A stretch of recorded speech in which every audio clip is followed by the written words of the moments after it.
this video, I'm going to show you how to change in Google Maps from miles to kilometers. So what you can do is go to your Google Maps, and let's say you have a destination, and by default it will give you the actual miles. So you see here 54 minutes, but you see in parentheses 19 miles.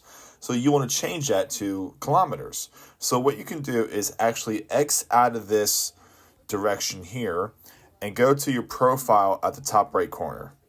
From here, you want to go to your settings, and from here, you just want to scroll down until it says distance units. So mine's on automatic, but you can click that, and then you can choose kilometers, miles, or just keep it on automatic depending on where you are. But that is how you would go about changing your miles to kilometers in Google Maps. It's very easy, it's very simple. And then the distances will change once you set your directions in for anywhere that you want to go. So I hope you guys found this helpful and useful, and we'll see you in the next video.